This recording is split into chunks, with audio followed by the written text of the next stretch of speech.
La douce lueur jaune du salon du Connecticut masquait la décennie de silence qui s'était installée entre Daniel et Olivia. Ils incarnaient le portrait parfait de la réussite de banlieue. Des emplois très bien rémunérés à Manhattan, 2 enfants bordés dans des draps hors de prix. Et cette sorte de richesse tranquille, qui respirait la stabilité.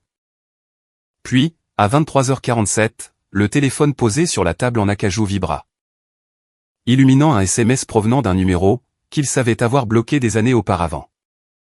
Le message ne lui était pas adressé, mais il venait de sa femme, et ne contenait que 5 mots. « Rejoins-moi au club ». La vérité est rarement silencieuse. Parfois, elle hurle à travers un écran verrouillé. Si vous êtes attiré par ces fils fragiles et dangereux, qui maintiennent l'illusion d'une vie parfaite, restez pour lire cette histoire. La maison de River Road était bâtie en pierre des champs et en attente silencieuse. Véritable monument érigé à la vie, que Daniel Thorne avait mérité. Il était assis dans son fauteuil bas, en cuir italien. Un prospectus financier étalé sur le tapis persan antique. Mais son attention n'était pas portée sur les chiffres. C'était le silence. C'était le silence lourd et coûteux, d'un mariage fonctionnant sur pilote automatique. Ce genre d'immobilité qui ressemblait moins à la paix, et bien plus à un vide. À 23h47, le léger bourdonnement de son téléphone vibra, contre le bout de canapé en acajou poli. Ce n'était pas un email professionnel, ce qui était inhabituel, mais bien un SMS. Olivia était de sortie. Elle lui avait dit qu'il s'agissait d'une réunion du conseil d'administration d'une œuvre caritative, une obligation. Avait-elle soupiré, nécessaire pour maintenir notre position, dans l'écosystème de Greenwich. Daniel s'était contenté de hocher la tête, sans même lever les yeux de ses dossiers. Reconnaissant là un scénario bien rodé. Le véritable sens du message, qu'elle avait envoyé 1 heure plus tôt. Ne m'attends pas. Je rentre tard, était en fait une demande d'espace. Une zone démilitarisée sur le plan émotionnel. Il le lui avait accordé. Il le faisait toujours. Il prit le téléphone. L'écran s'illumina avec une notification de son contact. Olivia, 23h47, je suis à la Velvet Room à Soho avec mon ex. Viens me chercher. Le monde ne s'arrêta pas. Aucun verre ne se brisa. Aucune musique d'orchestre dramatique ne s'éleva soudainement. Le seul son audible était le bourdonnement bas et régulier, du système de climatisation centralisé. Pourtant, dans l'esprit de Daniel, les murs en pierre de sa maison semblèrent se contracter, expulsant tout l'air de la pièce. Le choc ne venait pas du contenu. La trahison était, depuis des années, une dette non reconnue dans leur registre émotionnel. Le choc résidait dans l'audace pure et imprudente, de la façon dont cela avait été livré. C'était la confirmation de son échec, formulée dans le langage abrégé et désinvolte d'un SMS de fin de soirée. Daniel se leva avec fluidité, avec une précision absolue. Il ne jura pas. Il ne fracassa pas le téléphone. Il était un maître des fusions et acquisitions. Il maniait la logique froide et implacable de l'évaluation des risques. Et non les émotions confuses. Le sentiment qui s'emparait de lui, était plus glacial encore que la rage. C'était la clarté absolue d'une perte imminente, qui devait être atténuée, minimisée, et, si possible, renversée avec une force écrasante. Il passa devant le grand escalier où, 10 ans plus tôt, Olivia était descendue le jour de leur mariage, véritable vision vêtue de soie, incarnant un mensonge qu'elle ignorait alors raconter. Il traversa le hall et pénétra dans le garage, où son Audi A8 noir obsidienne trônait, telle une arme d'entreprise. Il s'installa sur le siège du conducteur. La voiture sentait légèrement le cuir, et son eau de Cologne hors de prix. Il ne répondit pas au message. Il n'appela pas non plus. Il se contenta de taper les coordonnées dans le système de navigation, The Velvet Room, Soho, Manhattan. Alors qu'il quittait l'allée, la silhouette parfaite de sa maison, dans cette banlieue du Connecticut, s'estompa dans l'obscurité. Daniel ne pensait pas à l'acte physique de la trahison. Il calculait l'équité émotionnelle qu'il avait investie, ainsi que la perte catastrophique que représentait le choix imprudent d'Olivia. Leur mariage n'était pas une histoire d'amour. C'était un partenariat, une contre-prise hautement lucrative. Bâtie sur l'échange entre l'ambition jeune et vibrante de sa femme. Et la sécurité ainsi que le prestige, qu'il lui offrait. Ethan Vance, son ex, représentait la contre-offre instable, mais magnifique. Qu'elle avait autrefois rejetée. Une petite pensée insidieuse fit surface, elle m'a envoyé ce message par erreur. Elle voulait très probablement l'envoyer à Ethan. Le SMS contenait une exigence, viens me chercher, un signal de détresse. Ou peut-être un sentiment de droit absolu, exacerbé par l'alcool. Cette exigence même était un jeu de pouvoir, une tentative de forcer le partenaire stable à nettoyer les dégâts causés par le partenaire instable. Ce fait, la nature accidentelle du message, alimenta un tout autre genre de feu. Dans les entrailles de Daniel. Cela signifiait qu'elle ne lui avait même pas accordé la dignité d'un choix. Il s'inséra sur l'autoroute I-95 Sud, le flou néon des lumières de la ville l'attirant vers l'avant. Il plongea la main dans sa console centrale, et en sortit le téléphone d'urgence. Un téléphone jetable, réservé uniquement aux communications critiques et discrètes. Il l'utilisait rarement. Mais ce soir était critique. Ce soir se devait d'être discret. Il contourna les rôles traditionnels du mari trahi, pas de larmes, pas de confrontation. Pas de supplication désespérée. Sa spécialité consistait à démanteler des structures complexes, de l'intérieur vers l'extérieur. En les faisant passer pour un effondrement naturel. Il avait passé des années à acquérir les connaissances et les moyens de pression nécessaires pour protéger son monde. Il avait payé pour cette sécurité, et il allait maintenant recouvrer cette dette. Un seul nom fit surface dans son esprit, Marcus Shen, un investisseur en capital risque. Mécène majeur des installations d'art avant-gardistes d'Ethan Vance. Marcus Shen était également, en ce moment même, impliqué dans une fusion délicate et à forts enjeux, dont le cabinet de Daniel s'occupait. Une fusion qui pourrait être sabordée par une seule manœuvre juridique, parfaitement chronométrée. La prise de Daniel se resserra sur le volant. Il roulait en direction de la Velvet Room.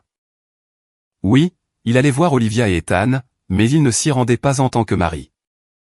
Il conduisait en prédateur, et sa cible n'était pas le cœur d'Olivia, qu'il savait déjà perdu. Mais bien les fondations mêmes de l'avenir d'Ethan. Il prit la dernière sortie, plongeant dans l'air étouffant et agressif du centre-ville de Manhattan. La ville était une vaste machine impitoyable. Et Daniel en était l'un des opérateurs les plus efficaces. Il trouva un bout de trottoir sombre et vide, à 3 pâtés de maisons du club. La lueur de la ville semblait saigner, sur la carrosserie noire de la voiture. Il coupa le moteur, et le silence revint, plus lourd à présent. Il ne sortit pas. Il attrapa le téléphone d'urgence, faisant défiler ses contacts méticuleusement organisés. Jusqu'à ce qu'il trouve la ligne privée et cryptée de Shen. Son doigt plana au-dessus du bouton d'appel. Il s'apprêtait à commettre un acte, qui allait briser des vies, non pas avec un cri, mais avec un murmure, un coup invisible entraînant la mort financière. La puissance pure et silencieuse de sa position, s'abattit sur lui comme un manteau. Il ferma les yeux un instant, non pas par remords, mais pour prendre conscience de ce moment précis. Terrible, de non-retour. Lorsqu'il les rouvrit, sa froide détermination s'était installée. Le mari n'était plus là.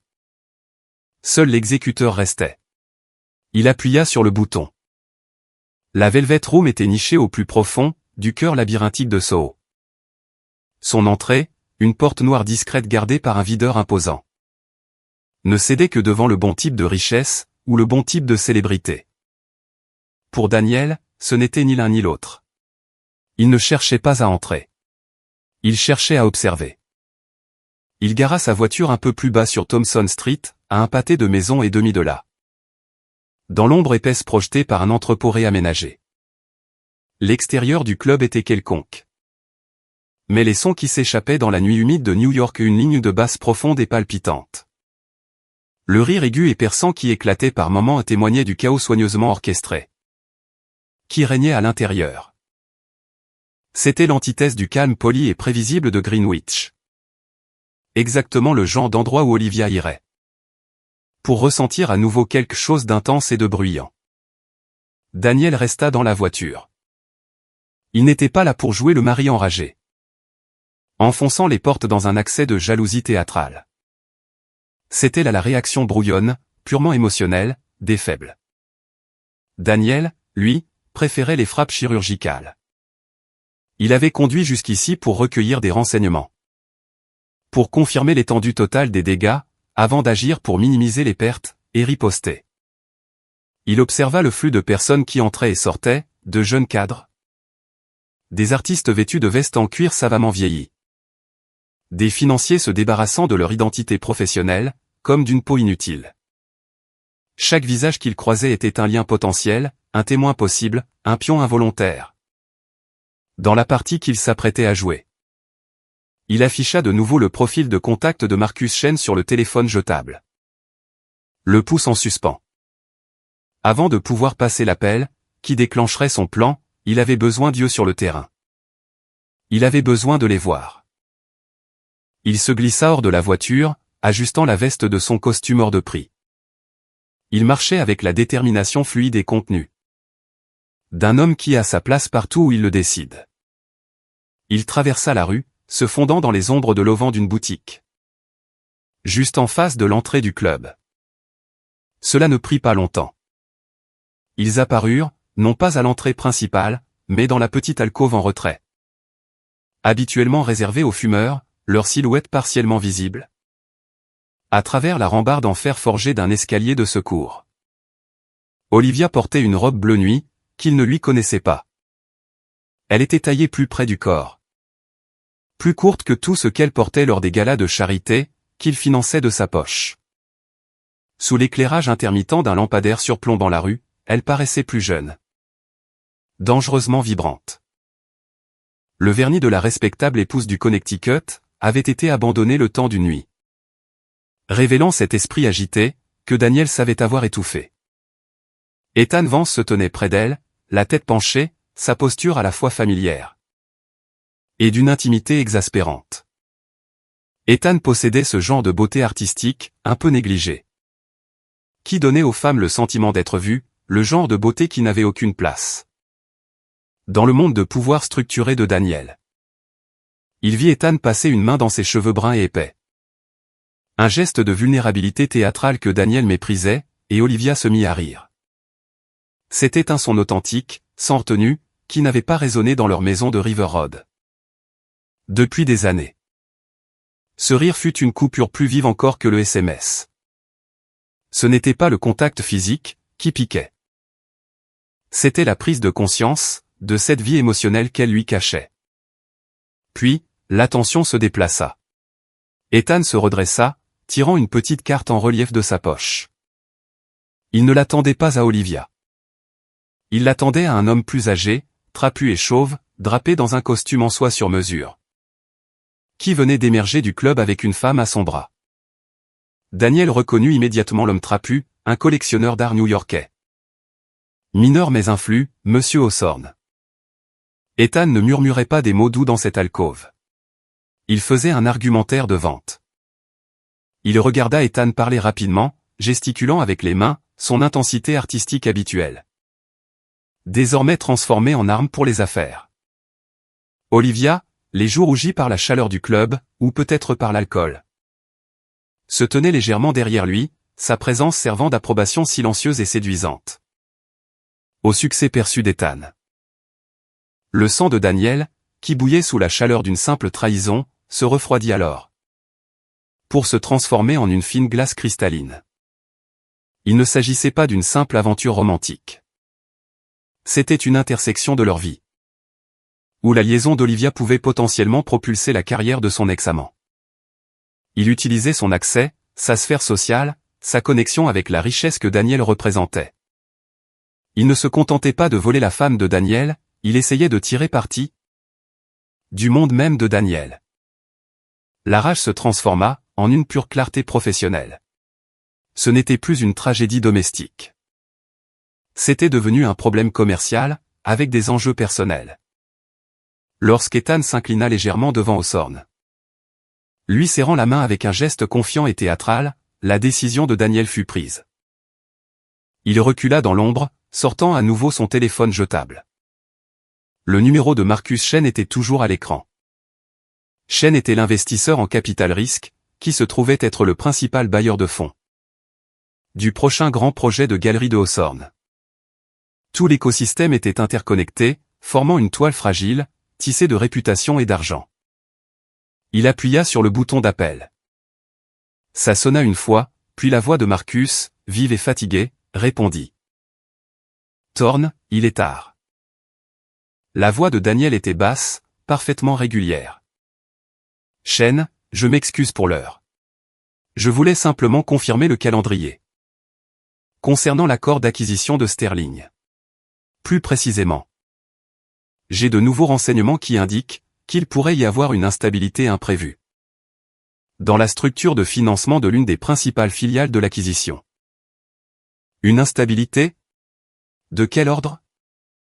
Le ton de Chen passa de l'irritation à l'alarme professionnelle. Je ne peux pas divulguer la source, Marcus, mais en tant que votre conseiller juridique.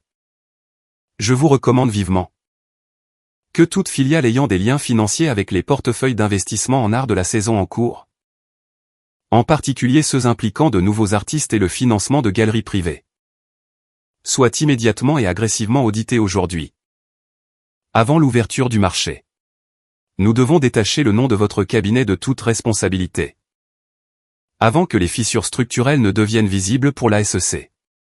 Daniel fit une pause, laissant la peur d'une surveillance réglementaire faire son travail. Il connaissait la faiblesse de Chen, la peur de l'humiliation financière publique. Je vais mettre les auditeurs internes sur le coup immédiatement, Daniel. Merci. La voix de Chen était maintenant brève, et teintée d'urgence. C'est mon travail, Marcus. Maintenant, allez dormir. On se voit demain matin. Daniel raccrocha. Il n'avait mentionné ni Ethan Vance, ni le club, ni sa femme. Il avait simplement introduit un virus dans le réseau financier, qui soutenait la carrière d'Ethan. Un virus qui forcerait Marcus Chen à tout arrêter, créant ainsi un trou noir économique, qui engloutirait le succès naissant d'Ethan.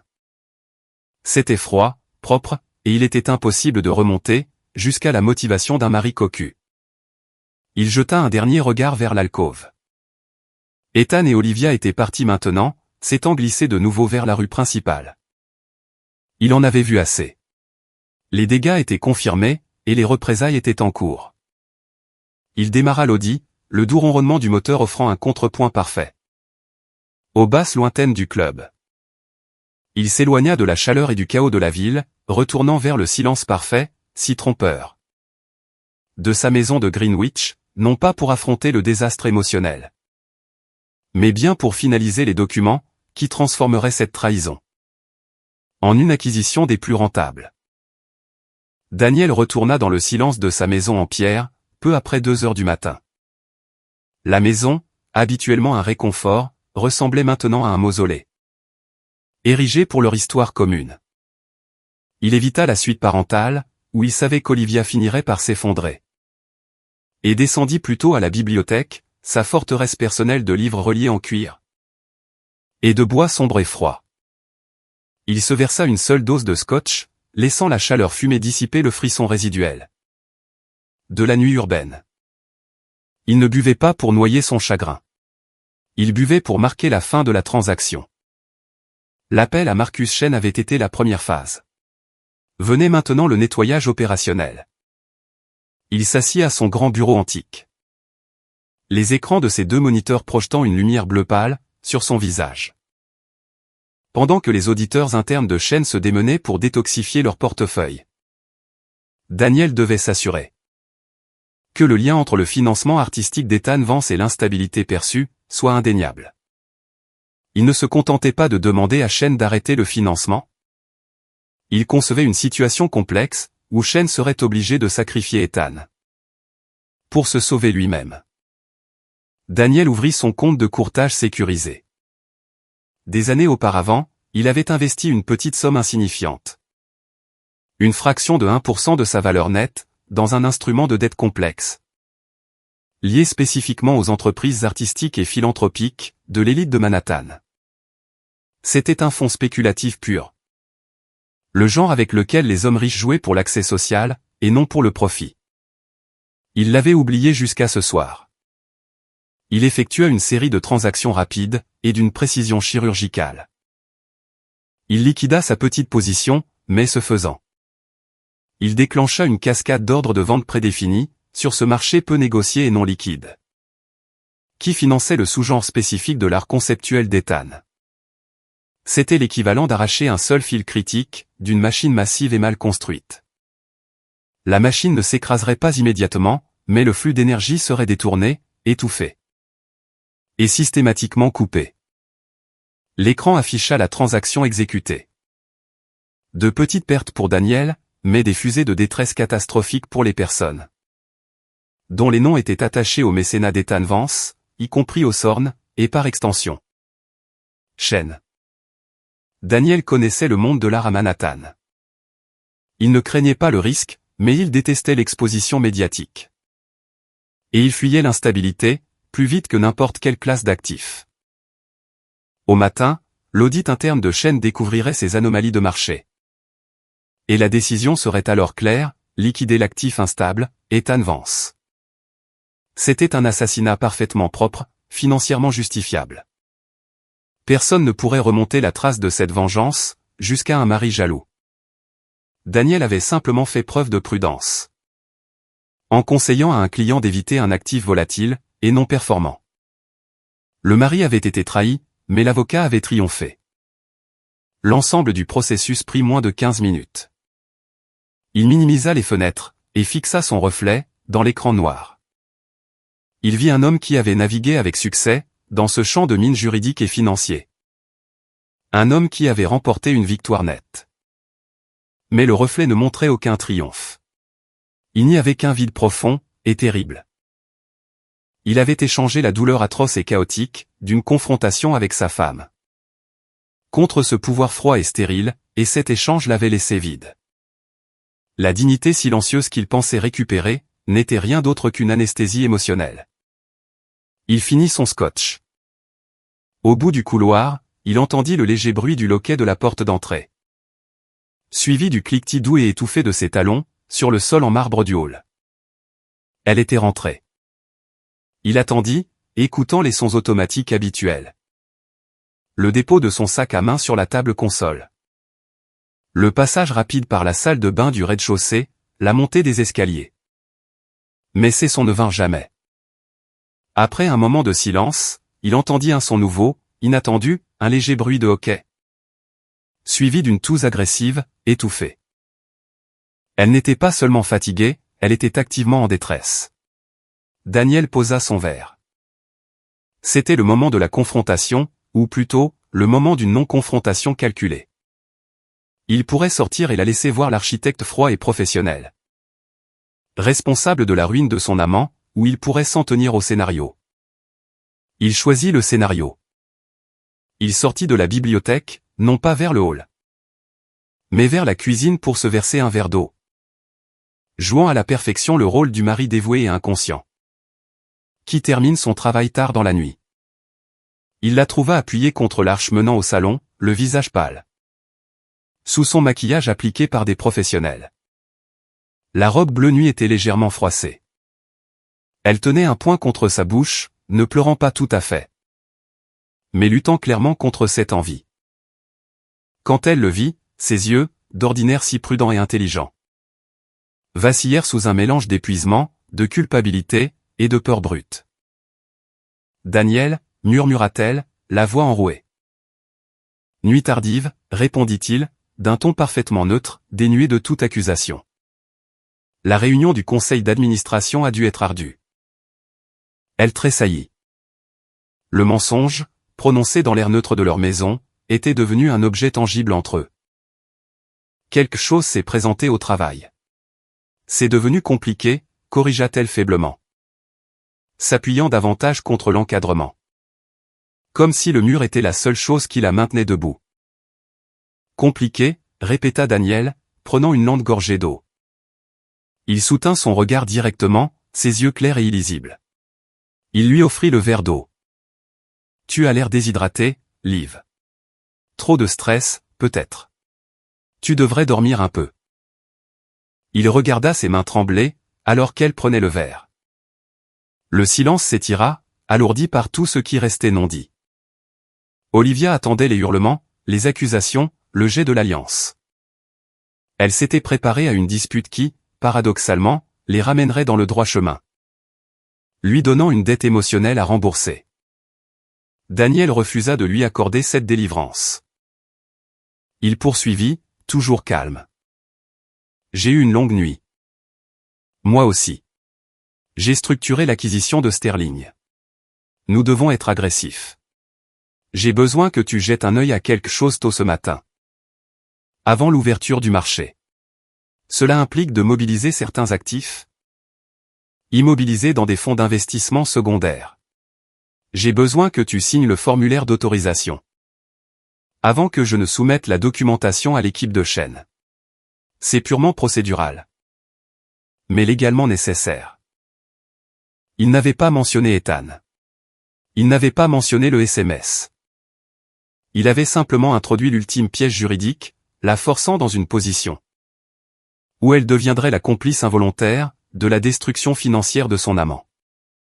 Si elle refusait de signer, elle devrait expliquer pourquoi elle remettait soudainement en question un document financier de routine, révélant ainsi sa liaison. Si elle signait, elle approuverait légalement le début de la chute d'Ethan.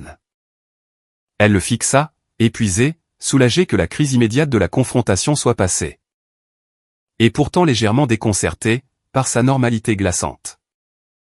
Bien sûr, Daniel, réussit-elle finalement à dire, le soulagement inondant son visage. Elle se détourna, ses épaules s'affaissant de fatigue. Alors qu'elle gravissait les escaliers, l'épuisement masqua le premier frisson léger d'effroi. Elle était en sécurité pour l'instant, de retour dans la cage de leur mariage. Daniel la regarda partir, le verre d'eau froid dans sa main. Il n'était pas allé la chercher au club. Au lieu de cela, il avait tendu le piège, et elle venait d'y entrer calmement. L'avocat avait assuré sa victoire. Le mari, lui, était mort. Olivia ne dormit pas. Elle s'assit au bord de l'immense lit sur mesure, dans la suite parentale. La moquette épaisse et fraîche sous ses pieds nus. Le silence coûteux de la pièce était devenu une forme de torture psychologique, amplifiant le son de sa propre respiration saccadée. Elle aurait dû se sentir soulagée. Elle s'était préparée à un tremblement de terre conjugal. À une dispute qui ébranlerait les fondations de leur pacte vieux d'une décennie. Au lieu de cela, Daniel l'avait accueilli avec le professionnalisme froid et inflexible d'un associé directeur, lui offrant de l'eau et mentionnant des documents juridiques. Son contrôle était, paradoxalement, bien plus terrifiant que sa rage. Un Daniel furieux aurait été humain. Un Daniel méticuleusement calme et légaliste, était une machine contre laquelle elle ne pouvait pas lutter. Elle prit son téléphone personnel. Celui qu'elle avait accidentellement utilisé pour envoyer un SMS à Daniel. Et ouvrit le fil de messages avec Ethan. Elle fixa le dernier message qu'elle lui avait envoyé, avant de quitter le club. Une promesse brève et étourdie de l'appeler. L'imprudence pure de cette nuit-là ne s'installait que maintenant, lourde et âcre. Ses doigts planèrent au-dessus du clavier. Elle devait dire à Ethan ce qui s'était passé, l'avertir que le message était allé à Daniel. Afin d'évaluer l'étendue du désastre. Mais une vague de honte soudaine et paralysante l'envahit. C'était la honte de la femme qui avait cherché un exutoire, dans un moment de désespoir enivré. Pour regretter immédiatement l'addition. Elle ne pouvait pas affronter la réaction attendue d'Ethan, le désespoir dramatique de l'artiste. L'accusation de sa propre instabilité. Elle supprima le brouillon non envoyé. Elle ouvrit ensuite son application de messagerie, pour écrire à Daniel. Elle avait besoin de normaliser la situation, de consolider son mensonge envers Daniel. Premier brouillon. Désolé pour l'heure tardive. La réunion du conseil a duré une éternité. Je suis fatigué. À demain matin. Elle le lut. C'était trop fade, trop visiblement répété. Cela effaçait la tension palpable. qu'elle avait ressenti debout dans le hall quelques instants plus tôt. Cela ne tenait pas compte de son naufrage émotionnel actuel. À Daniel, deuxième brouillon. Je suis tellement désolé. Je sais que j'ai été distante ce soir. Je me sens juste submergé par le travail. Je t'aime. Trop effusif. C'était trop. Trop tard. Le « je t'aime » ressemblait à un mensonge, qu'elle essayait de se vendre à elle-même, et non à lui. Daniel respectait les données précises, pas l'inflation sentimentale. Elle supprima le deuxième brouillon, sa frustration montant. Toute sa vie avec Daniel était construite sur cette communication précise. Une sélection minutieuse du langage, qui transmettait stabilité et professionnalisme, masquant la pourriture émotionnelle sous-jacente. Maintenant, elle ne pouvait même plus formuler un mensonge simple et convaincant. Elle était en faillite émotionnelle. Elle posa le téléphone face contre terre, et se dirigea vers la fenêtre. Dehors, les vastes pelouses bien entretenues de Greenwich étaient silencieuses, illuminées par la lumière froide de la lune. C'était un paysage parfait et antiseptique, une magnifique cage. Elle pensa à Ethan. Il n'incarnait pas la sécurité. Il incarnait cette électricité désordonnée et imprévisible, qui, sans qu'elle ne s'en rende compte, lui avait manqué, jusqu'à ce qu'elle pulse à nouveau en elle, à la Velvet Room.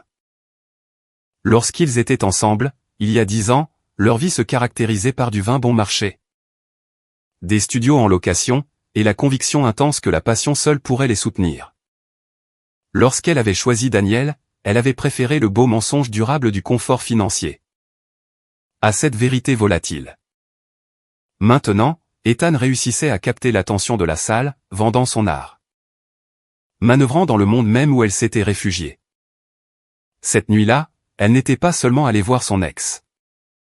Elle y était allée pour être témoin de la vie qu'elle aurait pu avoir. Et dans son état d'ivresse et d'imprudence, elle avait essayé d'entraîner les deux hommes dans le vortex de sa propre confusion. Elle retourna au lit, l'esprit épuisé mais sous tension. Elle reprit le téléphone, vérifiant compulsivement le fil d'Ethan, une dernière fois. Toujours pas de nouveaux messages. Elle trouva un soulagement étrange et subtil, dans son silence. Il dormait probablement pour cuver l'alcool, ou était peut-être déjà absorbé par son travail. Il était en sécurité pour l'instant, dans son propre chaos séparé. Mais le SMS pour Daniel restait non envoyé, le mensonge non vérifié. L'absence d'excuses ou d'explications formelles, résonnait comme un aveu de culpabilité tacite. Pourtant, Daniel ne lui avait donné aucune voix pour la confession, ou le repentir. Il lui avait simplement tendu un document juridique, transformant sa crise émotionnelle en une tâche bureaucratique. Le document juridique. Il reposait sur sa table de chevet. Un épais paquet de pages agrafées qu'elle n'avait même pas ouvert.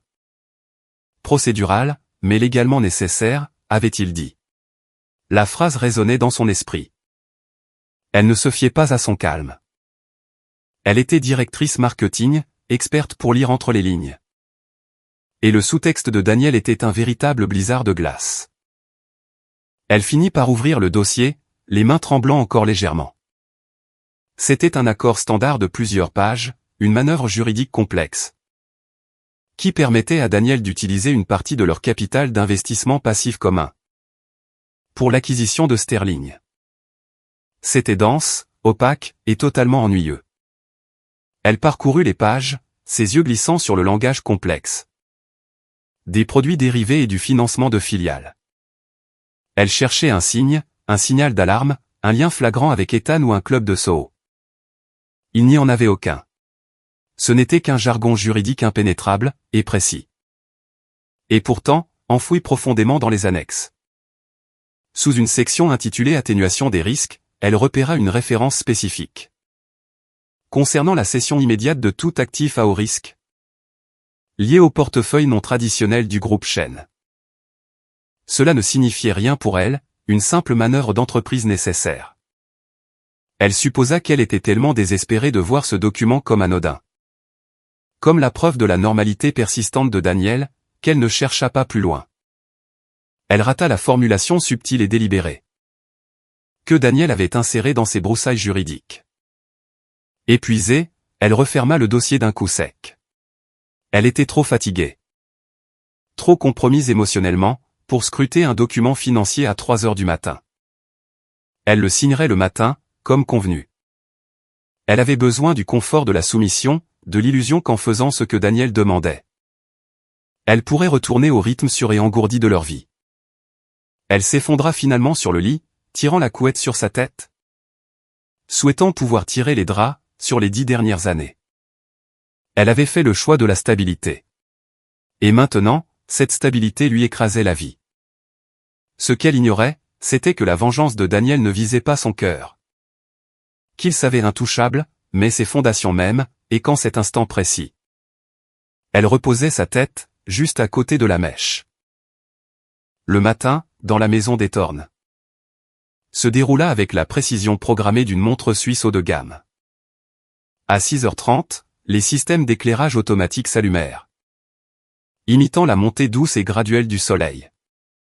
À 6h45, la machine à café de la cuisine gastronomique laissa échapper sa première vapeur, préparant le mélange sur mesure que Daniel affectionnait.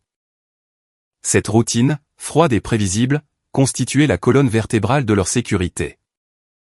Olivia descendit les escaliers à 7h05, vêtue d'un élégant tailleur graphite, prête pour sa réunion de direction à son bureau de Manhattan. Elle était une femme complètement différente de la silhouette épuisée qui s'était appuyée contre l'encadrement de la porte. Quelques heures plus tôt, l'armure du professionnalisme était de retour, dissimulant les blessures émotionnelles imprudentes de la nuit. Daniel était déjà au grand îlot en marbre, examinant des documents sur son iPad tout en sirotant son café.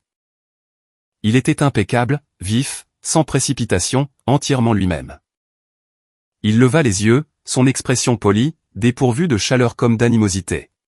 « Bonjour, Liv. »« Bonjour, Daniel. » L'échange était net, formel, et d'un vide écœurant. Les aveux enivrés de la nuit précédente, tout comme la surveillance de Daniel, étaient des fantômes silencieux dans la pièce. Il fit glisser une simple feuille de papier sur le comptoir vers elle, juste à côté de son jus vert préparé sur mesure. C'était la page de couverture de l'épais dossier juridique qu'elle avait brièvement regardé la veille. Les documents pour l'acquisition de Sterling, expliqua Daniel, ses yeux retournant à son écran. J'ai finalisé l'addendum. Voici le formulaire de libération des actifs conjoints. J'ai besoin de ta signature ici. Il tapota un X net dans le coin de la page, avec un stylo main blank. Avant 8 heures. Pour le soumettre à l'équipe de chaîne avant l'ouverture du marché. C'est purement administratif, mais nécessaire pour accélérer le désinvestissement. Olivia prit le stylo. Sa main hésita légèrement au-dessus du papier. Le mot « désinvestissement » attira son attention. Il sonnait tranchant, agressif. Le désinvestissement de quoi exactement, demanda TRE. Essayant de paraître professionnellement curieuse, et non coupable. Daniel eut un haussement d'épaule infime, presque dédaigneux. Divers actifs non liquides, à haut risque, dans les fonds secondaires. Ce que Shen a mis trop de temps à nettoyer. C'est de la prudence standard. Nous canalisons ce capital vers l'opération Sterling. Nous devons avoir l'air propre et agressif. Pour le conseil d'administration. Tu signes pour approuver l'allocation conjointe du capital, garantissant ainsi que nous sommes unis sur la nouvelle stratégie. Il présenta la chose comme un acte de travail d'équipe, de puissance financière unifiée. Il lui demandait de se tenir à ses côtés professionnellement, dans une manœuvre qui était, à son insu, une attaque directe contre l'homme, avec qui elle avait couché quelques heures plus tôt. Elle ressentit un instant de conflit interne intense. C'était sa chance. Elle pouvait poser des questions, sonder les détails de ses actifs non liquides. Ou refuser de signer, en invoquant de vagues réserves morales. Mais agir ainsi, inviterait un niveau d'examen minutieux qu'elle ne pourrait pas supporter. Daniel exigerait une explication logique, quant à sa réticence soudaine à soutenir une manœuvre financière de routine. La seule explication logique était sa liaison, et c'était la seule chose qu'elle avait désespérément besoin de protéger. Le mensonge était son sanctuaire. Elle regarda sa montre, 7h45. Si elle retardait le processus, elle compromettrait l'accord hautement sensible de Daniel. L'accord même qui maintenait leur statut, l'avenir de leurs enfants, toute leur façade scintillante. L'idée de faire s'effondrer cette structure, pour un vague malaise moral, était impensable. Ce n'est qu'une signature, se dit-elle. Daniel est avocat. Il ne compromettrait pas notre position. Elle prit une grande inspiration, repoussant le souvenir du toucher d'Ethan, les bases du club. Et le poids de son mensonge, dans un compartiment scellé. Elle signa son nom avec une fioriture, Olivia Thorne. Sa signature était parfaite, audacieuse, et entièrement complice.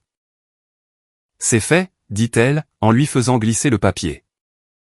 La légère odeur de son parfum de la veille persistait sur sa manche. Mais Daniel n'en fit aucune remarque. Merci, Liv, dit-il, les yeux toujours rivés sur son écran. Un partenariat solide. Les mots se voulaient flatteurs, mais ils s'abattirent sur elle comme une lourde accusation. Ils définissaient leur relation non pas par l'intimité ou l'amour, mais par une solidarité juridique et financière. Elle venait de donner la priorité à leur survie financière commune, au détriment du destin de son ex-amant, dont elle n'avait même pas réalisé qu'il était actuellement catégorisé comme un actif non liquide à haut risque par la machine financière new-yorkaise. Alors que Daniel numérisait efficacement le document et l'envoyait à l'équipe de chaîne avec un email horodaté, les rouages de la machine financière de la ville commencèrent à grincer, activés par son propre coup de stylo. Au même moment, à des kilomètres de là, dans son studio de Buswick, Ethan Vance se réveillait avec une série de mails nocturnes frénétiques. Le premier était un message critique de Monsieur Hawthorne, retirant son engagement verbal de financer sa prochaine exposition, en invoquant une instabilité imprévue du marché.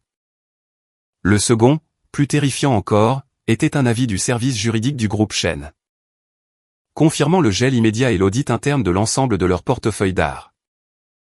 Avec effet immédiat. La carrière naissante d'Ethan. L'avenir même qu'il avait passé la nuit précédente à vendre avec Olivia à ses côtés, n'était pas seulement en pause, il était en train d'être agressivement démantelé. Il ressentit le choc froid de la panique, mais ne fit aucun lien immédiat avec le mari de banlieue qu'il avait cocufié. Il ne vit là que la cruauté dure et arbitraire du monde financier. De retour à Greenwich, Daniel regarda Olivia rassembler ses dossiers, embrassant brièvement leurs enfants alors qu'ils descendaient pour le petit déjeuner. Le tableau était parfait, intouchable. Daniel n'avait pas seulement sécurisé son argent, mais aussi le silence de sa femme. Et sa participation active à sa propre vengeance. Elle était maintenant liée au crime, garantissant ainsi son silence. Et renforçant le contrôle de Daniel. Il avait gagné la bataille pour la stabilité, mais la victoire avait un goût de cendre. Il regarda la photographie de famille sur la cheminée, tous les quatre souriants. Sur fond de perfection préfabriquée. La vérité était désormais enfouie si profondément, sous des couches de documents juridiques et de routine, qu'il était presque impossible pour quiconque, même pour Olivia, de la retrouver. Le studio de Buswick, habituellement un sanctuaire de désordre créatif, parut soudainement froid et hostile. Ethan Vance était assis sur un vieux tabouret taché de peinture, l'écran de son ordinateur portable reflétant la lumière fluorescente, qui semblait maintenant dur et clinique. Les emails étaient sans ambiguïté, livrés avec le détachement brutal de la bureaucratie d'entreprise. Le premier venait de l'assistante de direction de Monsieur Hawthorne, invoquant un pivot stratégique nécessaire, et retirant l'engagement du collectionneur à financer l'installation centrale de sa prochaine exposition. Le langage était vague, mais le sens était clair. L'argent avait disparu. Le second était le coup de grâce, un avis officiel du service juridique du groupe Chaîne, confirmant la suspension de tous les engagements financiers liés aux actifs artistiques sous-performants et à haut risque. L'email incluait une feuille de calcul. Le nom d'Ethan était surligné en rouge. L'audit avait été rapide, chirurgical, et absolument définitif. Ethan passa une main dans ses cheveux, la panique montant dans sa poitrine comme de la bile. Ce n'était pas seulement une question d'argent. C'était la validation. Le fragile échafaudage d'opportunités qu'il avait passé des années à construire. Ce n'était pas juste un retard. C'était une mise sur liste noire. La scène artistique new-yorkaise était un petit écosystème vicieux. Une fois que le groupe Shen, par l'intermédiaire de Hawthorne, signalait un retrait, plus personne d'autre ne le toucherait. Sa carrière avait fait un arrêt cardiaque, en moins de 12 heures. Il repensa à la nuit précédente, l'euphorie du club, le contact désespéré et exaltant avec Olivia. Et la présentation apparemment réussie à Hawthorne, dans l'alcôve. Qu'est-ce qui avait mal tourné? Il relut les emails, cherchant une connexion humaine, un nom auquel il pourrait faire appel. Les avis étaient trop génériques, trop parfaitement orchestrés. Ça sentait le sabotage, pas l'insolvabilité. Qui avait le pouvoir, la portée nécessaire pour démanteler toute sa structure de financement en une nuit? La réponse arriva avec un frisson glacial. Alors qu'il fixait les mots au groupe Shen et des investissements stratégiques. Il avait passé la nuit avec la femme de Daniel Thorne, le célèbre avocat en fusion et acquisition, dont le cabinet gérait régulièrement des transactions de plusieurs milliards de dollars, y compris celles impliquant les intérêts juridiques et financiers de Shen. Daniel Thorne, le roi du monde financier new-yorkais. L'homme qui avait acheté l'allégeance d'Olivia avec de la stabilité et du prestige. 10 ans plus tôt.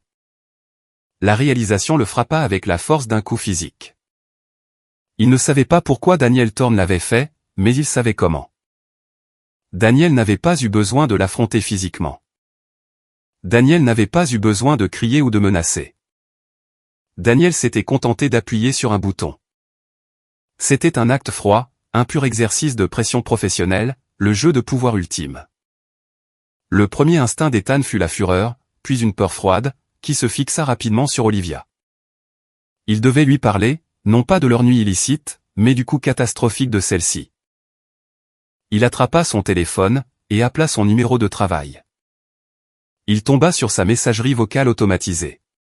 Il essaya son portable privé. Elle décrocha à la deuxième sonnerie, la voix tendue, professionnelle, et légèrement essoufflée. Olivia Thorne. C'est moi. J'ai besoin que tu m'écoutes. Je suis ruiné. L'accord avec Shen. L'engagement de Hawthorne, tout a disparu. Systématiquement dissous. Au cours des dernières heures. Ça doit être Daniel. Silence. Ce fut un silence rempli des bruits ambiants d'un bureau très animé. Des claviers tapant au loin. La sonnerie étouffée d'un téléphone. Le léger bourdonnement du pouvoir. Ethan. Je ne sais pas de quoi tu parles. Es-tu en train de dire qu'il y a eu un problème financier avec ton financement? La question était trop innocente, trop prudente.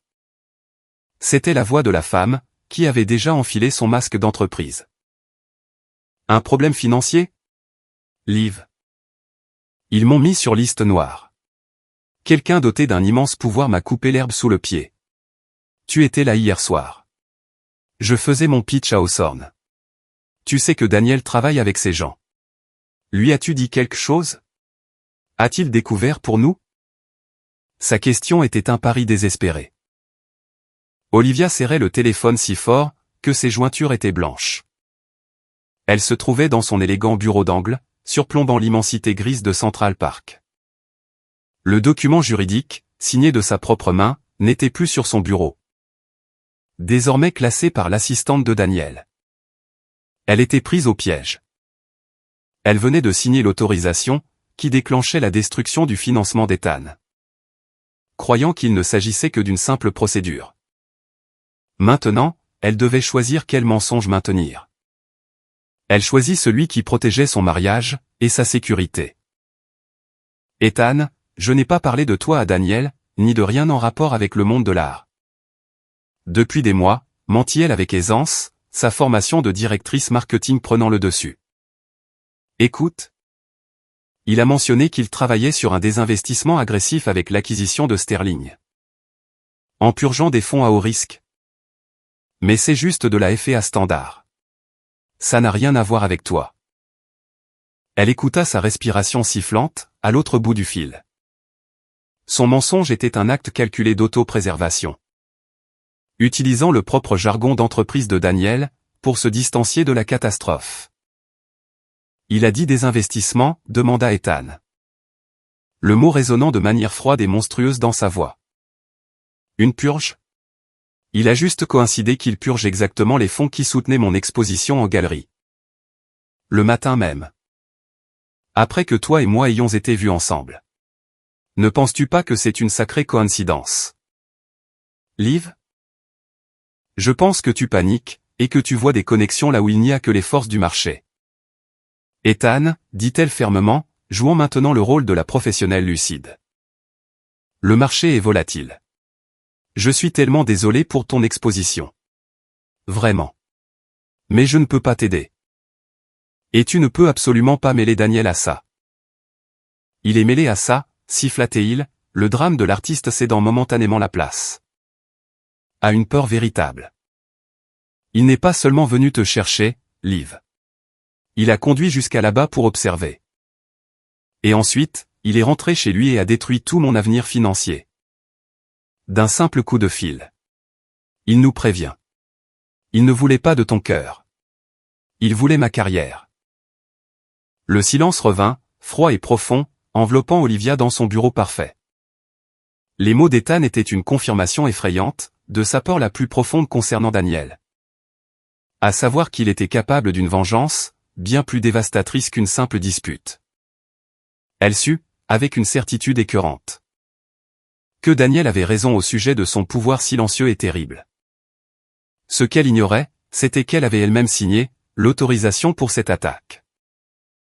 Je dois y aller, murmura-t-elle, raccrochant avant qu'il ne puisse insister davantage. Elle se recula dans son fauteuil ergonomique. La culpabilité creusant une cavité nouvelle et affreuse, dans son estomac. Elle avait menti à Ethan pour protéger sa propre stabilité. Le sacrifiant à la machine que son mari contrôlait. Daniel ne la punissait pas seulement, avec une froide indifférence. Il la forçait à une complicité active, quotidienne, dans sa vengeance. S'assurant ainsi que le prix de sa liaison se mesurerait, non pas en larmes, mais par la destruction lente et atroce, de l'homme pour qui elle avait tout risqué.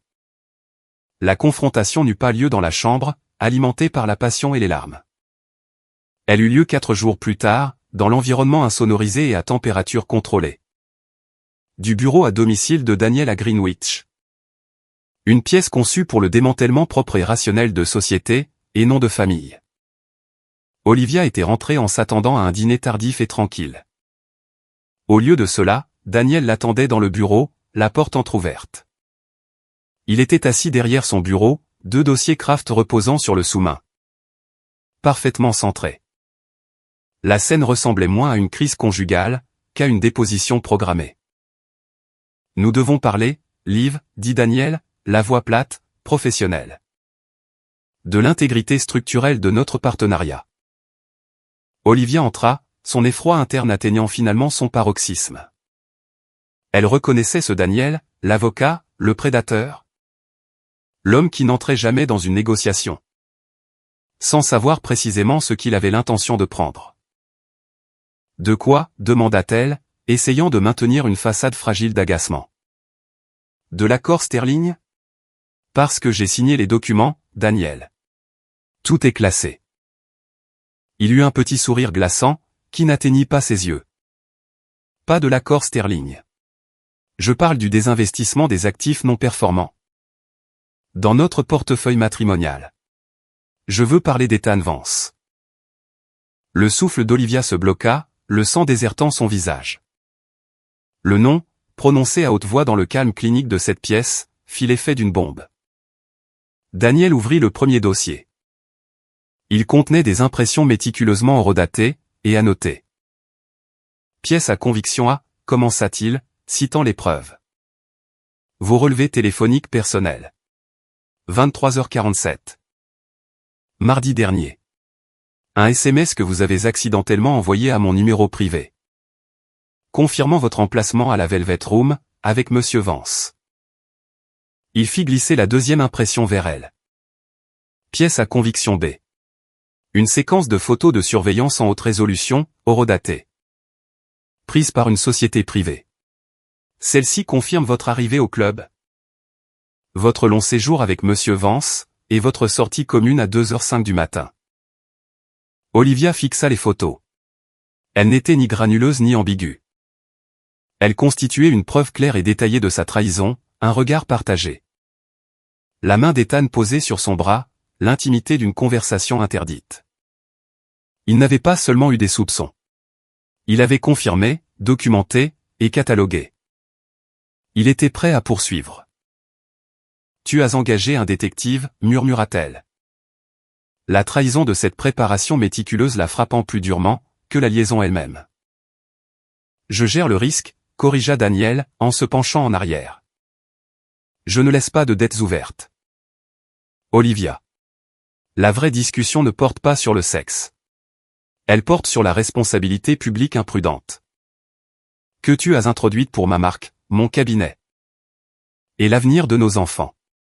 Elle porte sur le prix du passé. Il ouvrit le deuxième dossier. Celui-ci contenait une documentation financière imprimée sur papier légal. Un résumé de l'effondrement rapide et total du financement artistique d'Ethan Vance. Détaillant les ordres de cession émis par Marcus Chen. Et la liquidation de son capital artistique qui en avait résulté. Pièce à conviction C, poursuivit-il, son ton devenant clinique. Le coût financier de ton infidélité, que j'ai transféré avec succès. Ce matin à 9h. La carrière d'Ethan Vance a été terminée non pas par mon action directe, mais par une cascade juridique et financière, que tu as fortuitement autorisée. En signant le formulaire de désinvestissement. Tu l'as éliminé, Liv. Tu as signé le document. Qui m'a permis de déclencher le mécanisme, qui l'a privé de capital. La pièce se mit à tourner. Olivia s'agrippa au bord du bureau. Elle n'avait pas seulement échoué à sauver Ethan. Elle avait activement, légalement, sanctionné sa ruine. Daniel ne l'avait pas seulement puni, il l'avait forcé à participer à la destruction morale de l'homme qu'elle aimait.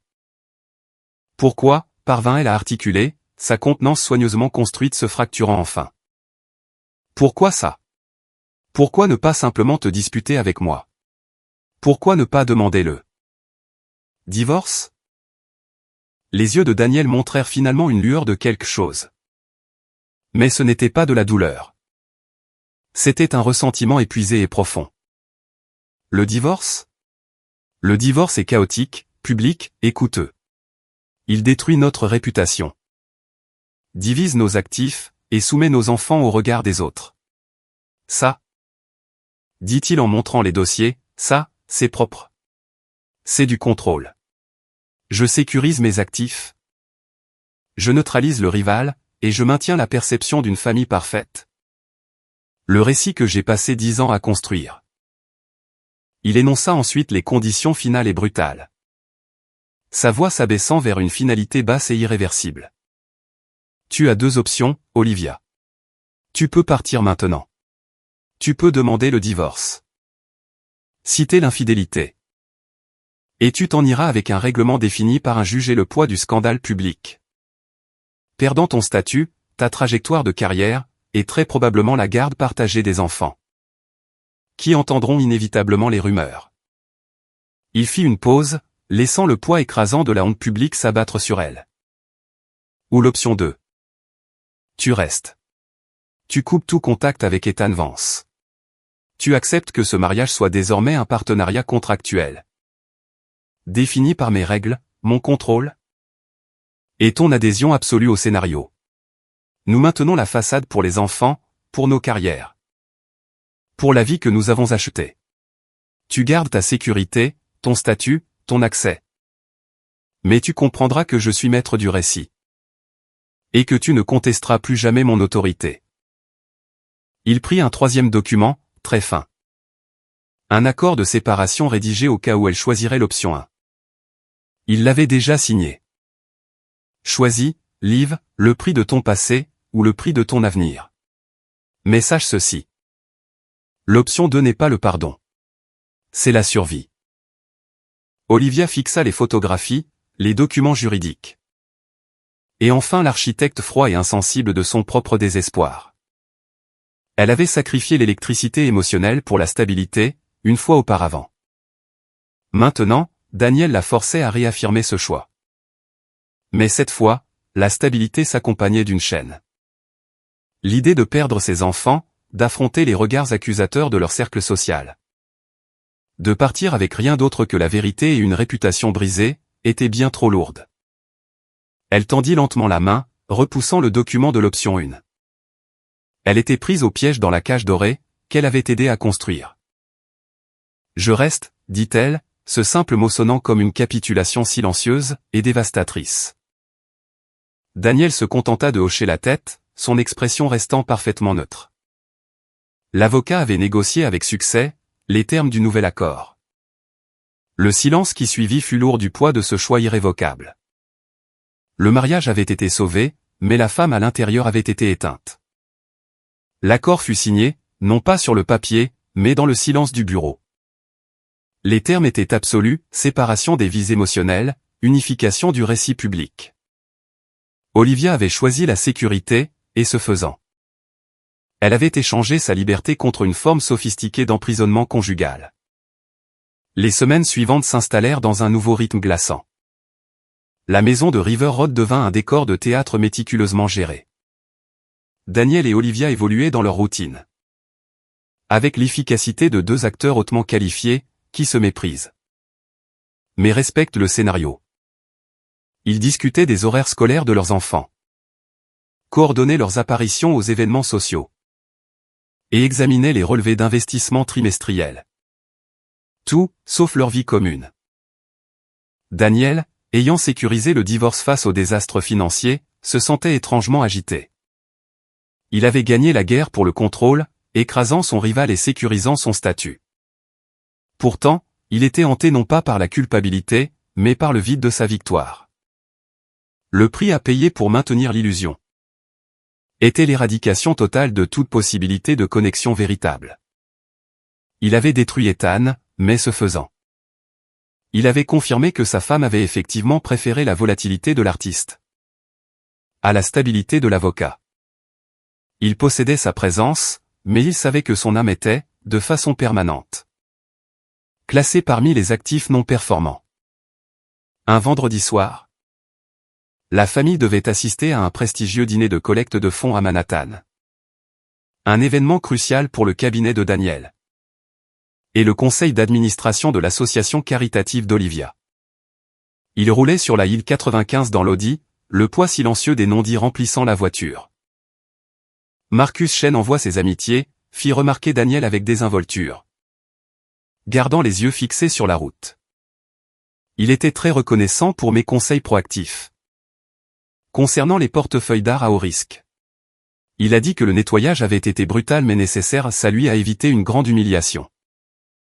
Olivia, regardant le reflet des lumières de la ville sur la vitre, sentit un œuf froid se serrer dans sa poitrine.